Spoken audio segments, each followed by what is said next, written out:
ये RV diamond school class 10 के अंतर्गत हिंदी शिक्षक मैं गोपाल सर यूट्यूबर आपको हिंदी ग्रामर अलंकार से परिचित कराने का प्रयास करेंगे। ये अभी जल्द आपके सिलेबस में शामिल हुआ है इस वर्ष से। इससे पूर्व ये आपका रस के रूप में ग्रामर के रूप में था, लेकिन आज हम आपको अलंकार से परिचय कराने का प्रयास कर रहे हैं। अलंकार का मतलब होता है, अलंकार का अर्थ होता है आभूषण या श्रृंगार। आभूषण या श्रृंगार जिस प्रकार से किसी कम सुंदर स्त्री के सुंदर से श्रृंगार कर दिया जाए और उसकी सुंदरता में वृद्धि हो जाती है, उसी तरह से अलंकार का प्रयोग करने से काव्य की शोभा बढ़ जाती है। आइए हम लोग मुख्य रूप से इसके भेद पर चर्चा करते हैं। अलंकार के मुख्य रूप से दो भेद हैं। इसके एक है शब्द अलंकार,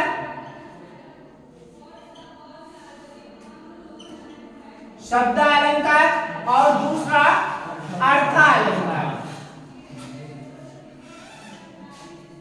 अर्थ अलंकार, शब्द अलंकार का मतलब होता है जिस काव्य में शब्द के द्वारा चमत्कार होता है वहां शब्द अलंकार होता है। जिस काव्य में अर्थ के द्वारा चमत्कार होता है वहां अर्थ अलंकार होता है।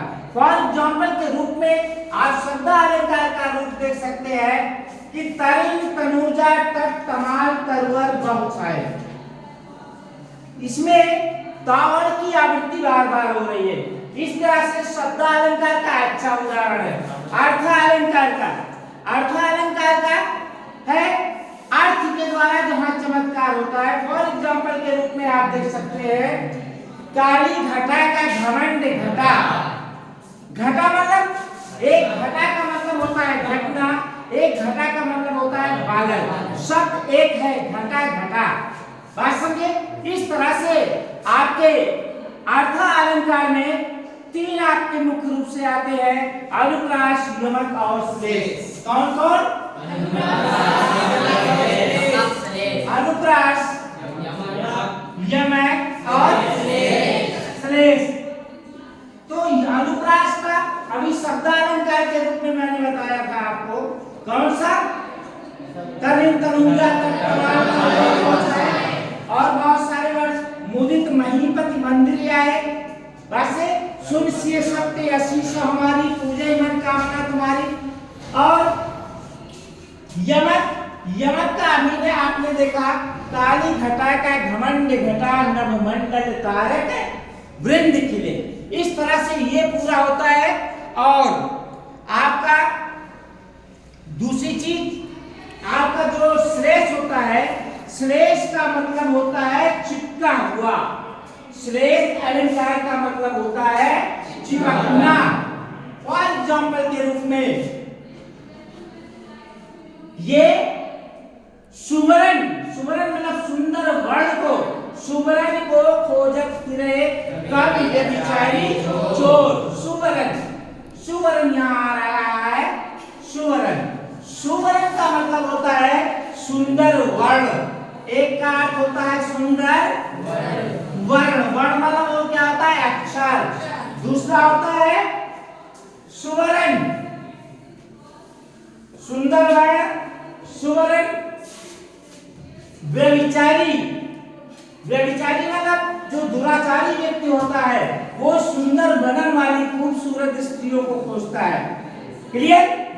फिर आता है सुवर्ण। सुंदर वर्ण का जो अर्थ होता है, सुंदर वर्णों को खोजने वाला कौन होता है? कवि। और एक सुवर्ण, सुवर्ण मतलब स्वर्ण, स्वर्ण को खोजने, स्वर्ण मतलब रुपया, पैसा, सोना, चांदी को खोजने वाला कौन होता है? चोर, डकैत, लुटेरे जो होते हैं, आतताई होते हैं। इस प्रकार से ये श्लेष अलंकार का बहुत सुंदर उदाहरण है। एक एग्जाम्पल के माध्यम से मैंने आपको बताया। दूसरा एग्जाम्पल रहीमन पानी राखिए बिन पानी सब सूल। रहीमन पानी राखिए बिन पानी सब सूल। पानी गए न उभरे मोती मानस चूर। पानी का अर्थ होता है इज्जत सम्मान। रहीमन पानी राखिए बिन पानी सब सूल। पानी के बिना सारा संसार सूना है, चूना भी नहीं हो सकता, पत्थर जिसको कहते हैं, और न हमारा सम्मान बढ़ सकता है। इस प्रकार से शब्द अलंकार का एक श्रेष्ठ उदाहरण है। अब हम अर्थ अलंकार में चर्चा करेंगे। अर्थ अलंकार का होता है उपमा, रूपक, उत्प्रेक्षा। उपमा, सबसे पहले उपमा, रूपक, उत्प्रेक्षा और अतिशयोक्ति मानवीकरण। अतिशयोक्ति और मानवीकरण। मानवीकरण अलंकार। उपमा, जिससे उपमा दी जाती है। उपमा के चार भेद होते हैं: उपमा, उपमेय, साधारण धर्म और वाचक। उदाहरण के लिए आप इसका देख सकते हैं। उपमा का सुंदर उदाहरण जो इसका है, हरिपद कोमल कमल से। क्या है? हरिपद कोमल कमल से। या दूसरा उदाहरण देख सकते हैं आप इसका, सीता का मुख चंद्रमा के समान सुंदर है। किसका? सीता का मुख चंद्रमा के समान सुंदर है। यहाँ पर सीता का मुख की सुंदरता चंद्रमा से समानता करके दिखाई गई है, इसलिए उपमा अलंकार का सुंदर उदाहरण है। इसके तो वैसे चार भेद हैं: पूर्णोपमा और लुप्तोपमा। उस पर हमको विस्तार से नहीं जाना है। अब दूसरा अलंकार आता है रूपक अलंकार। कौन सा? रूपक अलंकार, जहां गुण के अत्यंत समानता दर्शाने के कारण उपमेय में उपमान का अभिन्न भेद हो जाए, वहीं पर क्या होता है?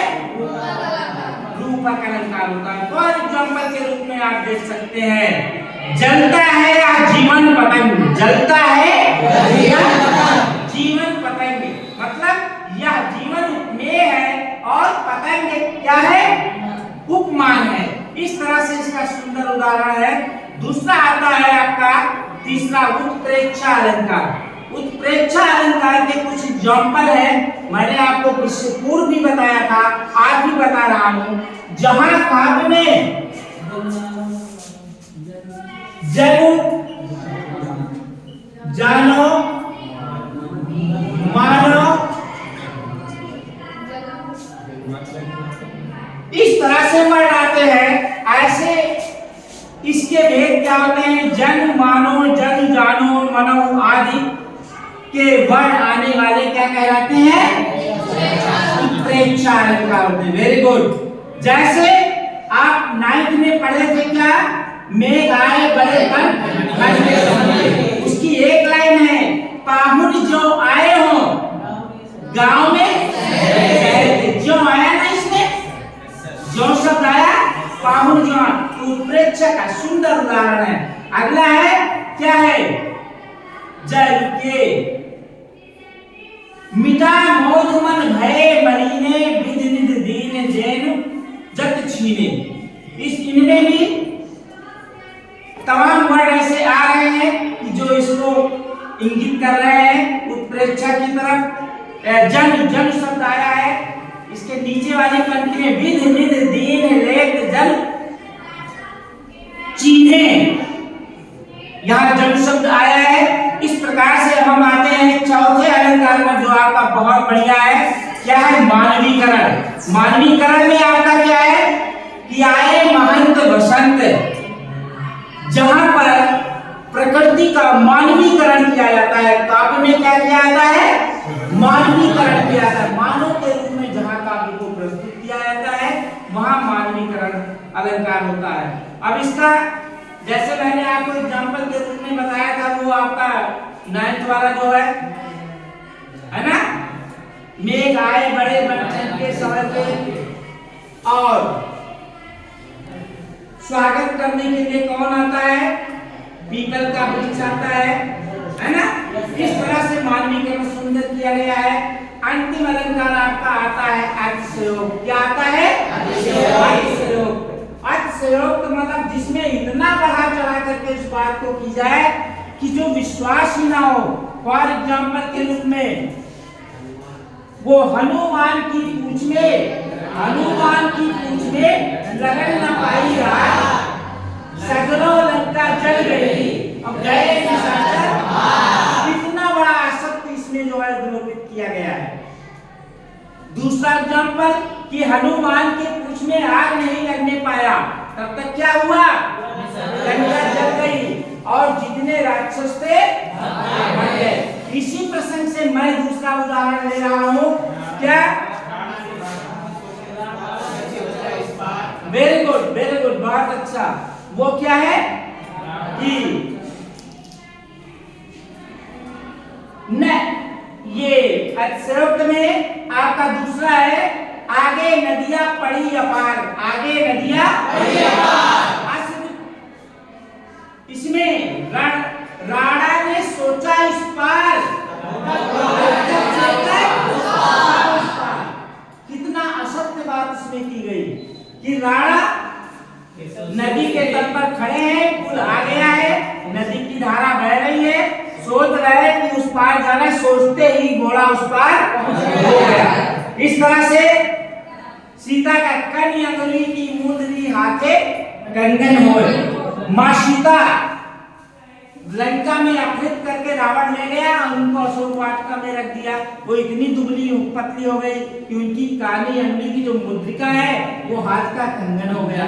कितना बड़ा अतिशयोक्त। इस प्रकार से प्यारे बच्चों, मैंने आपको बहुत शार्ट में और कम शब्दों में, शब्दों में अलंकार से परिचित कराने का प्रयास किया है। हमें विश्वास है इसका आप स्वाध्याय अभ्यास अच्छी तरह से करेंगे और आप इसका लाभ उठाएंगे। Thank you.